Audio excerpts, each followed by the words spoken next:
gonna say. Coop review.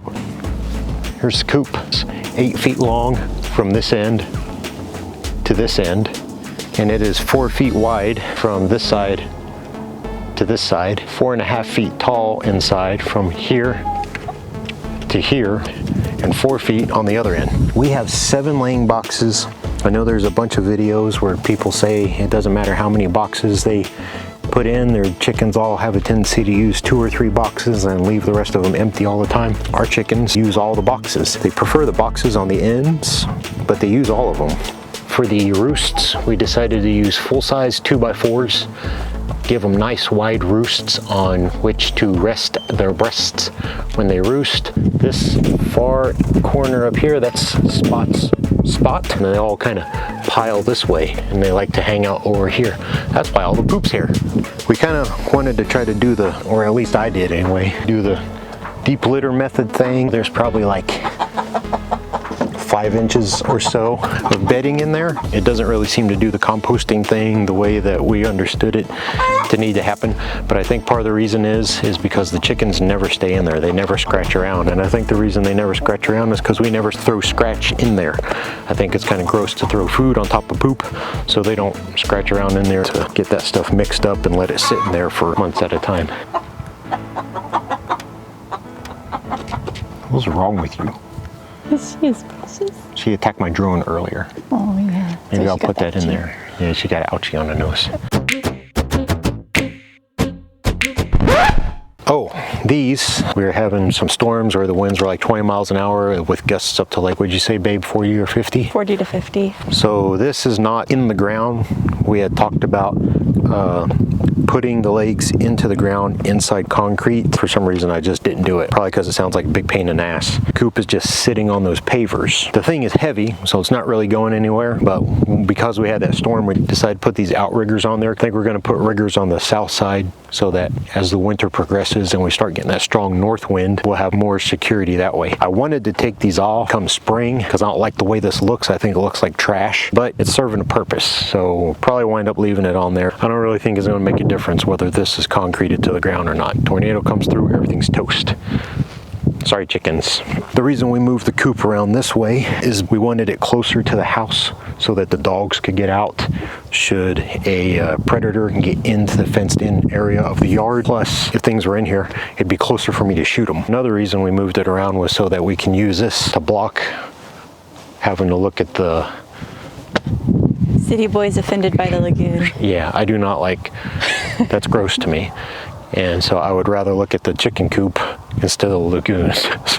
So we put the chicken coop between the lagoon and the house. The only good thing about the lagoon is that's where all my sunflowers grow. So you can't even really see the lagoon then. I learned a lot building this thing. Definitely not a carpenter. It's all Frankenstein together, but sucker turned out sturdy. I'm pretty happy with it. So I built a bunch of this stuff like multiple times. This porch used to be butted up against the wall here, but chicken cracks and everything else would start to pile up right here, and then you couldn't close the door. So I decided to offset it enough to where no chickens are going to get their feet stuck in there, but so nothing piles up in here. It all just falls out. So modification there. It's one thing we have to watch out for is frogs hiding out in here.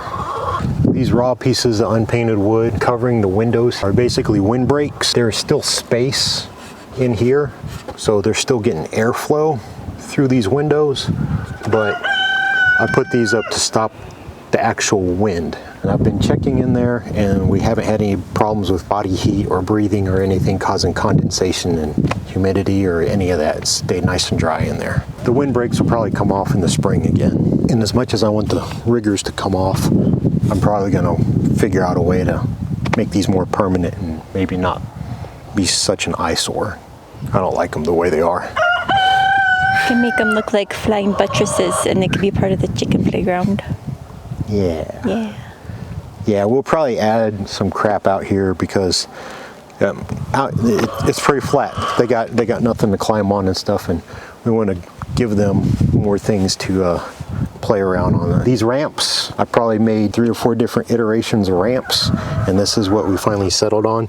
Just a solid plank of wood. These are actually trim, yeah, like wall trim, and I just trimmed them up and spaced them out, stuck a brick under the bottom one so that way there's no wood touching the bare ground. Oh, my favorite thing I'm most proud of with this Coop build is right here. See this right here? See this right here? This is just regular old plastic rain gutter. I just cut opposite corners, custom cut all these weird shapes at the top and then around all these pieces of wood and stuff so that I can put these covers on there to protect the open edges of the plyboards. So I think that was a pretty ingenious idea, if I do say so myself. The thing was super expensive to build. I don't know how much money I spent on friggin' lumber, screws, and everything else. The only thing out of this whole entire put together that I didn't spend money on was this, the metal roofing. That's all that was free. The rest of it I spent money on. I don't know how much.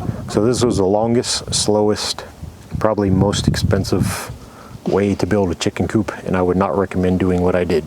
I work on it an hour this night, and then a week later I'd work on it a few more hours, and a couple weeks later I'd work on it a few more hours, so it took like 5 months to finish. Is there anything you intend for the coop in the future? I want to do some kind of box on this end where I could put their food and water inside and not have it be at risk of getting dirty, basically. Keep it clean. And then also with this roof sloping, I thought it would be cool if we could do some kind of rain catchment thing to where we can, in the spring especially, catch rainwater for them to drink instead of giving them county tap water.